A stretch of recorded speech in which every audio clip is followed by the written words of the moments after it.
Año 1982-83 por ahí. En esa época, recién comenzaba toda esta historia. Porque si tenemos que hablar de la historia, tenemos que irnos a septiembre de 1981. En esa fecha, septiembre de 1981 nos tenemos que ir. ¿Y qué pasaba cuando me invitaron el otro día a estar, y que afortunadamente puedo hacerlo? Me preguntaba, yo ya hacía varios años, no tantos tampoco, pero hacían varios años que estaba haciendo mis tareas de locución y de periodismo en LB13 Radio Granaderos Puntanos. La primera radio de San Luis, algunos de ustedes la conocieron, otros no. Ni idea, pero la primera radio que hubo, en realidad la primera radio se llamó LB13 Radio San Luis y ahora después se llamó LB13 Radio Granaderos Puntanos y después eso fue copado por Radio Nacional, ¿no? Y me preguntaba qué pasaba en el 81, ahora con Google es re fácil, ¿no? En el 81, septiembre del 81, que tiene que ver con nuestros artistas, es una fecha clave para ellos. En septiembre del 81 en el mundo, por ejemplo en los Estados Unidos, estaban las grandes manifestaciones obreras contra quien era presidente de los Estados Unidos en esa época, ¿se acuerdan? ¿Quién era? Exacto, el cowboy, Ronald Reagan, era el presidente. Después también en Brasil, por ejemplo, estaban las manifestaciones contra Figueiredo, el presidente de Brasil, que estaba muy, pero muy grave, Figueiredo, ¿no? En Argentina, ¿qué pasaba? Dejando de lado los temas políticos, ¿no? Culturalmente,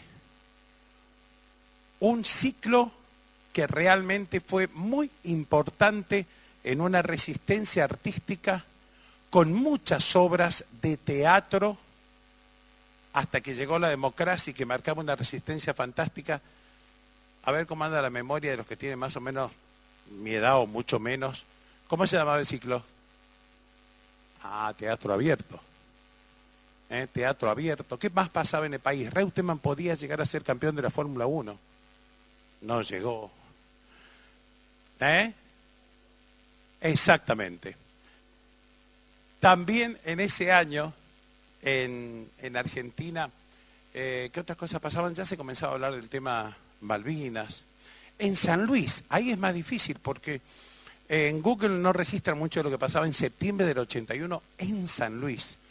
En San Luis, bueno, visita de funcionarios nacionales, nombraban un nuevo ministro de Bienestar Social acá en la provincia, se jugaba el clásico Defensores Victoria en esa época.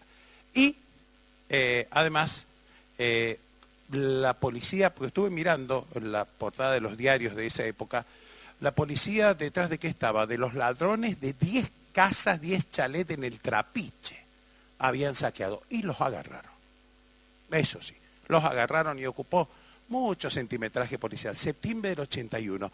Y en septiembre del 81, en el querido y mítico Salón Estrada, se producía la primera reunión pública, el debut artístico de quienes van a estar ahora en el escenario. En ese Salón Estrada, que ha sido el lugar elegido por el Instituto Santo Tomás de Aquino en esa época, para sus actos culturales, sus actos educativos, para muchos actos artísticos, para proyectar cine. Allí en ese Salón Estrada, ahora con algunos problemas edilicios, pegadito a la iglesia de Santo Domingo, ese septiembre del 81, marcaba el comienzo de este sueño.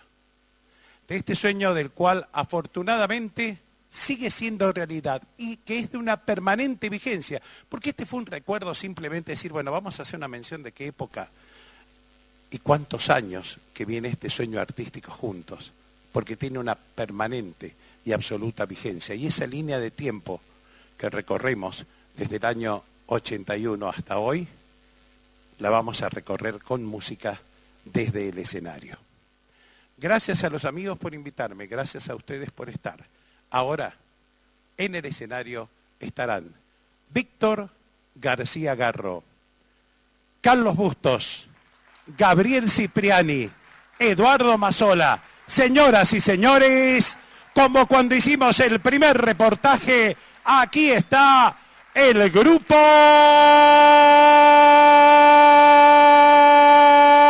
Ciudad.